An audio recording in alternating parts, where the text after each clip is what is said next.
Tracy Mcgrady, Hall of Famer, two-time scoring leader, and overrated. So today I'd like to discuss with you guys how, despite Tracy McGrady being one of the best players ever by being a Hall of Famer, fans wildly overrate him due to several key factors, which I'm going to discuss. So to start, I'm not a hater of Tracy McGrady. He's a great player, but I think he's overrated. I want people to understand that you can be overrated and still be great. However, I'm wearing a jersey of a school that his cousin went to, so I don't like hate him or anything, but he is overrated. Here's why. So for starters, he never won shit. Name one like all time great that people like. Kobe even talks about how great like Tracy McGrady was. He's like, oh man, he's better than me at this, blah blah blah. He's like 6'8" and he can shoot. He can do it all, right? He can defend. We'll get to that one later. Um, but yeah, he hasn't won shit. He's 0-7 in any game he started in the NBA playoffs. Well, you're like, oh, well, it's a team game. It is a team game, absolutely. But you haven't won anything in your career. You haven't got out of the first round. Well, give me one player that can't do that. That's up there with all these all-time greats.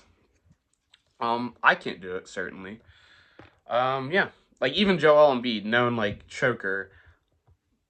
He at least gets to the second round. Okay, so another reason is injuries. People like to extrapolate like how good his career was for that little short peak that he was actually good. But after like age 27, 28, he just was not very good anymore. Um, Another reason is that Tracy McGrady could not shoot the rock into the hole. Um, his career field goal percentage is 43.5%, which, if you don't know, is pretty dang awful. Um, his career 3-point percentage is a 33.8. Some people are like, oh, he's a shooter. Well, 33.8 is like barely what you need to be. Like, that's what you guard someone at. Russell Westbrook shoots 33.8% from three in his MVP season. But a 43.5% field goal percentage just is not doing it. He's a career 74.6% free throw shooter, which also is not very good. So yeah, let's look at his best seasons though, because how do a lot of people judge people? How good are you at your best? He averaged 32.1 points. This is undoubtedly his best season ever. Statistically speaking, was in 2002, 2003. He averaged 32.1 points, 6.5 rebounds, 5.5 assists on 45.7% from the field and 38.6% from three. So he's efficient from three. He's like not too inefficient from field goal range, especially for the era. You have to remember that the early 2000s to the mid like 2000 like 10s ish was a very defensive oriented league. Like 2004, like Pistons coming to mind. Great defensive teams. The offensive pace was slow, so the 32.1 points per game is a lot of points, and the 45.7% from the field isn't bad whatsoever. In addition, he also shot 79.3% from the line, which is a little bit above league average. I believe the league average is about 78%. His next season after, he also led the league in scoring, 28 points per game. However, he did this at 41.7% from the field. That's not impressive. Look, 28 points is hard to score, but when you're shooting at 41.7% clip, like how much are you really helping your team? Okay, so I don't know if he's stat padding, but in 2003 he won the scoring title, right? Who wants to guess what his team's record was? 2003. Ready? His team went 21-61. That's the lowest of any scoring title in NBA history of a team. So he's the worst by per win scorer in NBA history. And yet people love to hype him up. It's like, oh, I'd love T-Mac on my team. Great player. Perfect player you'd want. Like, no, I just don't see it. Another reason is T-Mac has all the ability to play defense. He has the exact build you want. If I was like, he's essentially Scottie Pippen if he couldn't play defense. I don't know if he can't or he just didn't try. But if you look at his defensive box plus minus, it's just not good. It's negative a lot of his career. It's not a great stat, but you shouldn't be negative on it ever, especially in your prime. As to be like this other great, otherworldly Hall of Famer, you know? Yeah. So let's look at some specific times. He was 0-7 in the playoffs. As a starter, he actually did win some games as a San Antonio Spur when he came off the bench and got like 3 minutes a game on that Ray Allen, like the shot, heard around the world, where he dribbles into the corner, shoots a three, and ties the game, and the Heat go on to win the series. But it was the only time he ever won a game, and like he's getting garbage time minutes because they just wanted to play him. He didn't even play in the. No, he did play like a tiny bit in the finals. I want to say, I forgot. Don't quote me on that one. I can't remember. So, in 2003, in the first round versus the Pistons, he said it feels good to be in the second round when he's up 3-1, and then he lost 3 straight games. How does he not get clowned for this shit? Look, Jason Tatum. I have his shoes somewhere. I don't know where they are exactly. People love to clown that man, and where's T-Mac's clownage? Jason Tatum's 10 times the player that T-Mac is. And I'm not even like this huge Jason Tatum fan. I'm just like, T-Mac's overrated. Jason Tatum's giving you everything that Tracy Mcgrady does. He's a better scorer, honestly, for his efficiency. And he's a way better defender. And T-Mac somehow gets no blame. At least from what I've seen. I mean, if you ask the average person, like, how good is T-Mac? Like, oh, damn, he's good. I'm like, yeah, he's all right. Like, obviously, he's one of the best players in the league, but I don't want him on my team if I want to win a championship. He does not make winning games. Look,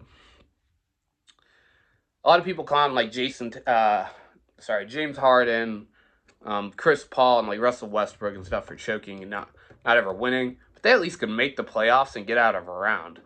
Tracy McGrady can't even do that. So another reason is the injuries. If you actually had his prime and he continued it on, had a fantastic career, let's look at his point totals. Let me go to totals on this. He scored 18,000 points for his career. If he just kept his like 2,000 a game, 2,000 game would be insane. 2,000 a season to 1,800 a season, average throughout his career, he'd be near like the 30,000 point mark. But he's nowhere close to that. And when you're at like 30,000 points, you're a truly great player. But in 2005, he played 47 games. 2006, he played 47. 08, 66. 09, 35. 010. 2010, he played 30 games. He missed 255 games from 2005 to 2011. His PER was a 30.3 in 2003. And then it dropped below league average by 2009, where he only averaged, which was a 12.6 PER. So he's a below average player after 2009, which, look, that ended up being, let's see. 1, 2, 3, 4. About 4-ish years of his career, which is a considerable amount where you're a worse than average player for this Hall of Famer. Yeah, so he was inefficient. Even in his best season, like, he was a little bit inefficient. So the last thing I guess I'm going to go into is his playoff series by a per game stance. You're like, well, it's not always your fault when you lose a playoff series, which is absolutely true. I mean, look at some of these like Jokic performances he's lost that Jokic has lost, and some of these like Anthony Edwards is probably gonna lose this series. We'll see how he ends up doing by his stats. It might not end up being his fault. Sometimes you just play a better team, right? But let's see here. In his loss to the Detroit Pistons, which Doc Rivers famously like, oh, that was such a great managed series. You took that team to 7 with that seed. Look, T-Mac averaged 31.7 points, 6 7 rebounds, 4.7 assists, 44.8% from the field, and 34% from three, which is actually pretty darn solid because he's 56.1% true shooting. However, you look at game one. Look, game one, 43.7 rebounds, 4 assists, 53.6% from the field. That's great. That's a great game. 46, he follows it up with 46, 3, and 5. 53.6% from the field. Then he goes 29 points. All right, he's come down to earth a little. 6 rebounds, 5 assists, 45.8% from the field. For that time, that's pretty darn solid. Then he goes 27, 6, and 6. 43.5% from the field. I think you're going to see where I'm going with this. 19 points, 8 rebounds, 4 assists, 36.5% from the field. 25% from three, too. And he goes 37 points. You're like, oh, he's killing it now. 8 rebounds, 5 assists, 4 turnovers. He had 5 turnovers in the game before. 46.7% from field. He did shoot pretty good from three. 3 for 7, 42.9%. Not a bad game whatsoever. Then he goes 21 points, 8 rebounds, 4 assists, 5 turnovers. 8 for 22 from the field, 36.4%. 1 for 5 from 3. And 4 from 6 from the free throw line. You can't expect to be this great player. For you to get the label great should mean something. Tracy Mcgrady is not a great player. He's a very good player. If the Hall of Fame in basketball had any sort of standards, if it was like the Baseball Hall of Fame, Tracy Mcgrady is not a Hall of Famer. I'm sorry to tell you. You can dispute me all you want. I want you to give me reasons why, though. In 2000, he lost 3 games to the Knicks. When he was on the Raptors. He averaged 16.7, 3.7 rebounds, 7 assists. That shows you good assist numbers. But 38.6% from the field and 28.6% from 3. Come on, people. 0-1, let's see. 41.5% from the field, 20% from 3 on 33.8 points per game. This man is chucking. Look, Kobe Bryant gets all the hate in the world for shooting and missing shots. But nobody shot and missed more than Tracy McGrady, except for one player. I might get to him one day. Allen Iverson's his name. But overrated also, by the way. He's still a super great player. Way better than T-Mac. But Tracy McGrady is simply a shot chucker. I mean, 41.5% from the field is not going to win you series. It might win you the game. It might win you. Sometimes it's like not that bad for a game. You're like, we get what we take. Someone's got to shoot the bad shots. Look, 2002. One win, 3 losses, right? 4 games played. 30.8 points per game. 6.3 rebounds. 5.5 assists.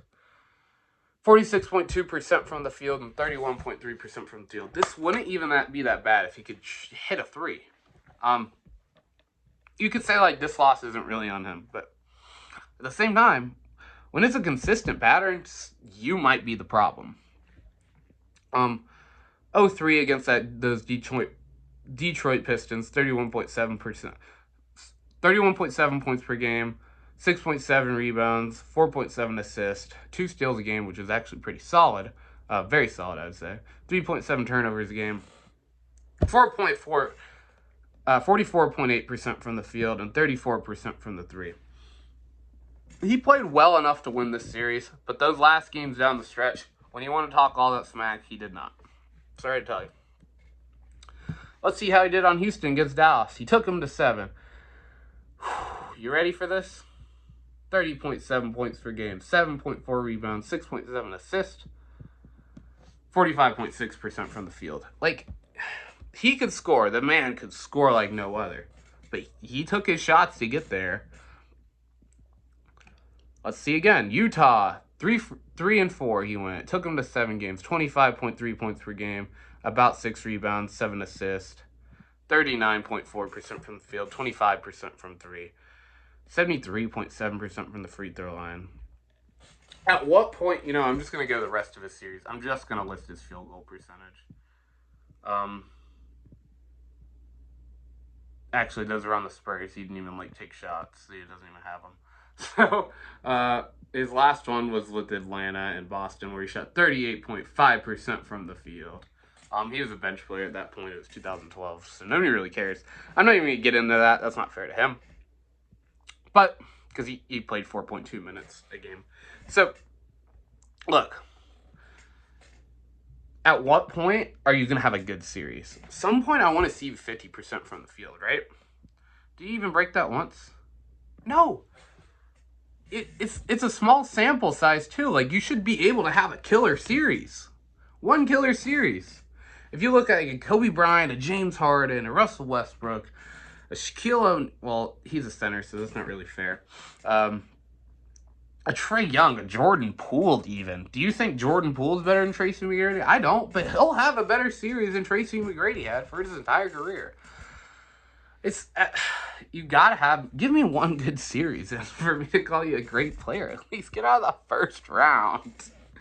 Tracy McGrady might as well not play the regular season because they didn't even get past the first round. You might as well not go in the playoffs. You might have at least got a draft pick, so someone could have. And you might as well trade Tracy McGrady if you have him, basically, what I'm saying. Not that he's a bad player or he's a negative player when he's at his best, but he's just not going to give you a championship. He's not going to...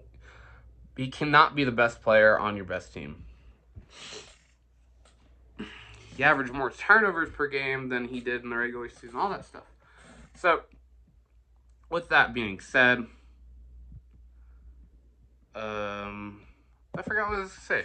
But yeah, I believe Tracy McGrady is vastly overrated. And honestly, he's a slightly better Jordan Poole, to disrespect him a little bit. Not that I want to, but look, Jordan Poole would put his shots up.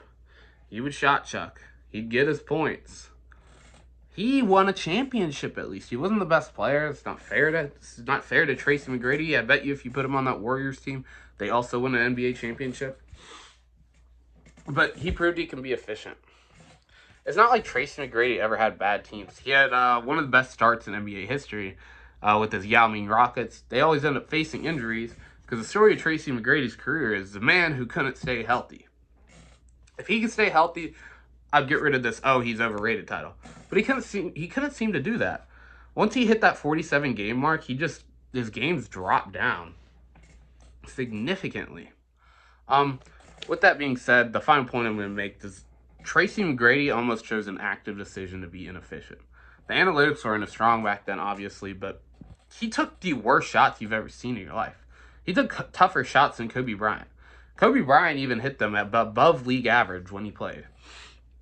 Tracy McGrady couldn't even do that for the time. So, if Tracy McGrady settled down and said, hey, let me score 25 points per game. 25 points per game in 2000, in the early 2000s, is a fantastic number. In fact, we're going to go to Kobe Bryant stats. I'm going to look it up. Sorry. Kobe Bryant stats.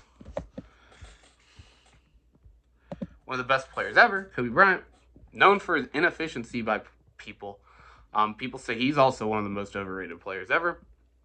And they don't even look at people like T-Mac. Let's see, early 2000s. Early 2000s, Kobe was scoring around 25 points per game. 01-02, look, he's on the Lakers, so there's a lot of shots going around. 25.2 points per game. 47% from the field, better than T-Mac. I mean, I just showed you 25, where he can win an NBA championship. Look, he wasn't the best player, so I guess I'll try to give you a season he was the best player on his team. He's just way better than T-Mac. I'm sorry, this is 31.6 points per game. And he was more efficient. Let's see. Yeah, all right, 20. No, that's too many points, I think, for him. Yeah, 0-10-0-11. This is when he, tore his Achilles. 25.3 points per game, 45.1% from the field, and about the same shooting as Tracy McGrady. So Tracy McGrady just toned down his shooting just a little bit, took slightly better shots.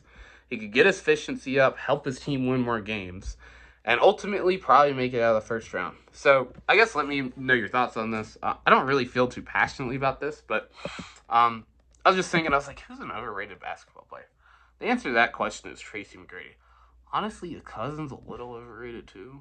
I don't know if I could say that considering, this is a Michael Jordan jersey, but